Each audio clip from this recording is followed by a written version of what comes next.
ബസ്സുകാർ പറയുന്നത് കേട്ട് തമ്പ്രാൻ ചന്തയിൽ അടി നടത്തിയെന്ന്. സ്കൂളുകൾ തുടങ്ങാൻ സമ്മതിക്കുന്നില്ല.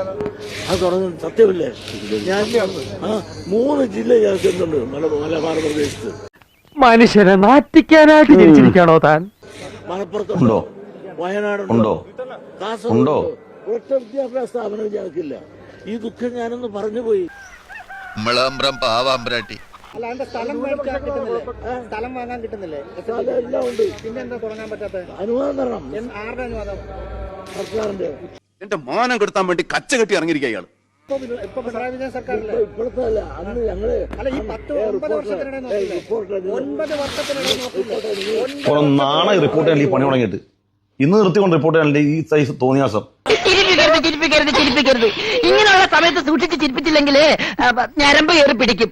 ഒന്നുമില്ലെങ്കിൽ ഇത്ര പ്രായമുള്ളൊരു മനുഷ്യനല്ലേ, അയാൾ നമ്മുടെ നാടിന് വേണ്ടി എത്ര കഷ്ടപ്പെട്ട് ഈ വർഗീയവാദം അദ്ദേഹം പറഞ്ഞിട്ട് മാമച്ചനൊരു സംഭവം തന്നെ കേട്ടാ.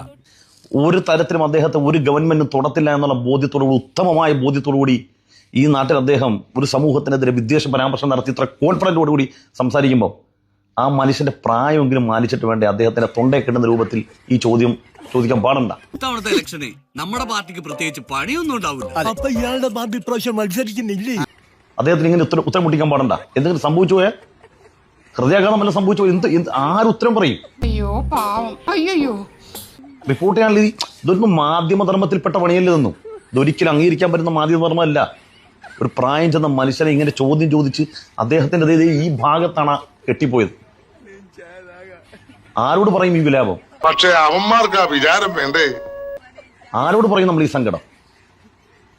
ഒരു സംഘടനയുടെ തലപ്പത്തിരിക്കുന്ന മനുഷ്യനല്ലേ, അയാളുടെ ഒരു ബഹുമാനം വേണ്ടേ?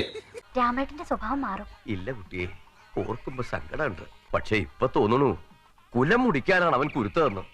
അദ്ദേഹം പർവ്വതം പോലെ മല പോലെ ഇങ്ങനെ കുന്നുകൂട്ടി എന്തെല്ലാം സ്വപ്നങ്ങൾ കണ്ടാണ് ഇതൊക്കെ പറയുന്നറിയോ ഒരു സമുദായത്തിനെതിരെ? നീ ഭയപ്പെടണ്ട, ഒന്നും ചെയ്യാനല്ല. കുറച്ചു നേരത്തേക്ക് ഇവനെ ഞങ്ങൾക്ക് മാത്രമായിട്ടൊന്ന് വിട്ടുതരണം. വെള്ളാപ്പള്ളിക്ക് ഒരു നേരിട്ട മറുപടി നൽകുന്നതിനപ്പുറത്തേക്ക് കണക്കുകൾ നിരത്തി തന്നെ മുസ്ലിം ലീഗ് വെള്ളാപ്പള്ളി ചരിത്രം ഓർമ്മിപ്പിക്കുന്നു പറയേണ്ടി വരും. അപ്പൊ എനിക്ക് പിഴച്ചെന്നാണോ താൻ പറഞ്ഞു വരുന്നത്? എല്ലാ ഘട്ടത്തിലും വെള്ളാപ്പള്ളി ഉന്നയിക്കുന്ന വിമർശനങ്ങളെയും അതുപോലെ തന്നെ പരാമർശങ്ങളെയും ഒക്കെ തന്നെ പൂർണ്ണ അവഗണനയോടെ തള്ളിക്കളയുക എന്നുള്ള നിലപാടാണ് പ്രത്യക്ഷത്തിൽ മുസ്ലിം ലീഗ് സ്വീകരിച്ചിരിക്കുന്നത്. വേണ്ട, ഞാൻ പോവാ. വീണ്ടും നീ എന്നെ റാസ്കൽ എന്ന് വിളിക്കുന്നതിന് മുമ്പ് ഞാൻ പോവാ.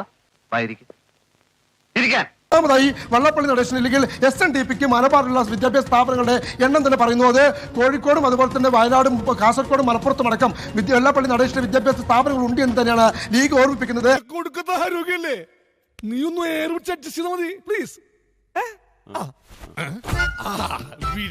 മുസ്ലിം ലീഗിന്റെ വിദ്യാഭ്യാസ മന്ത്രിമാർ അഥവാ ആദ്യഘട്ടത്തിൽ CH മുഹമ്മദ് കോയ വിദ്യാഭ്യാസ മന്ത്രി ആയിരിക്കുന്ന കാലത്താണ് 1968 കോഴിക്കോട് ചേളന്നൂരിൽ SNDPക്ക് വിദ്യാഭ്യാസ സ്ഥാപനം ലഭിക്കുന്നത്. പിന്നീട് 95 കോഴിക്കോട് ചേളന്നൂരിലും അതുപോലെ കോഴിക്കോട് കൊയിലാണ്ടിയിലും വയനാട് പുൽപ്പറ്റയിലും SNDPക്ക് വിദ്യാഭ്യാസ സ്ഥാപനം ലഭിക്കുന്നുണ്ട്. അന്നത്തെ വിദ്യാഭ്യാസ മന്ത്രി എന്ന് പറയുന്നത് ET മുഹമ്മദ് ബഷീറാണ്. പിന്നീട് 2002ലും 2003ലും മലപ്പുറം ജില്ലയിലെ പെരിന്തൽമണ്ണയിലും അതുപോലെ തന്നെ കാസർഗോഡും 2 SNDPക്ക് വിദ്യാഭ്യാസ സ്ഥാപനം ലഭിക്കുന്നുണ്ട്. ഞാനൊരു സത്യം പറഞ്ഞ് വിശ്വസിക്കൂ. എനിക്കത് ഓർമ്മയില്ല. ഓർമ്മ കാണില്ല, പ്രായം കൂടി വരികയല്ലേ. വലിയ ചന്ദനാദി മറക്കണ്ട. ഈ 2 തവണ ലഭിക്കുമ്പോഴും അന്നത്തെ വിദ്യാഭ്യാസ മന്ത്രിയുടെ പേര് നാരകത്ത് സൂപ്പി എന്നാണ്. അത് മുസ്ലിം ലീഗിന്റെ വിദ്യാഭ്യാസ മന്ത്രിയാണ്. നിന്റെ ചുളുവരട്ട് പണികളൊന്നും എന്റെ അടുത്ത് എടുക്കണ്ട. അപ്പോൾ പെരിന്തൽമണ്ണ SNDP കോളേജിൽ അവിടുത്തെ SNDP കോളേജിലെ പരിപാടിയിൽ പങ്കെടുക്കുന്ന ചിത്രമടക്കം പങ്കുവെച്ചുകൊണ്ടാണ് നജീബ് കാന്തപുരം MLA നിന്റെ തൊള്ളോർന്ന് ഒച്ചെങ്ങാനും പുറത്ത് പൊങ്ങിയ നിന്റെ വായിൽ ഞാൻ ടാറൂരിക്ക് ഒഴിക്കും. മലപ്പുറത്തിനെതിരെ പറയുന്ന മലപ്പുറത്തൊന്നുമില്ല എന്ന് പറഞ്ഞ വെള്ളപ്പള്ളിയുടെ SNDPയുടെ സ്വാശ്രയ കോളേജ് പെരിന്തൽമണ്ണയിൽ ഉണ്ട് എന്ന് പറഞ്ഞുകൊണ്ട് അവിടെ പരിപാടിയിൽ പങ്കെടുക്കുന്ന ഫോട്ടോ അടക്കം പങ്കുവെച്ചുകൊണ്ട് നജീബ് കാന്തപുരം മറുപടി പറയുന്നത്, നിന്നെപ്പോലെ ഒരുത്തനെ ഞാനിങ്ങനെ പ്രോത്സാഹിപ്പിക്കുന്നതിൽ പലവർക്കും മുറിവുണ്ട്. അത് നീ ഇങ്ങനെ ചൂഷണം ചെയ്യില്ലേ രാജാ?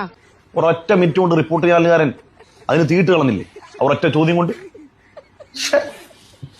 ഇങ്ങനെ ഒരിക്കലും റിപ്പോർട്ട് ചെയ്യാൻ ഇങ്ങനെ ചെയ്യാൻ പാടില്ല. എന്റെ അഭിപ്രായം ചെയ്യാൻ പാടില്ല. വളരെ മോശമാണ് ഇതൊക്കെ. കൂടുതൽ വിശദീകരിക്കണോ? ഇപ്പോൾ ഞാൻ പോകുന്നു. പക്ഷെ പൂർവാധികം ശക്തിയോടെ ഈ OP വളച്ച തിരിച്ചു വരും. ആ ഏറുപടക്കം കൊണ്ട് ഇതിനകത്ത് കയറിയേക്കരുത്.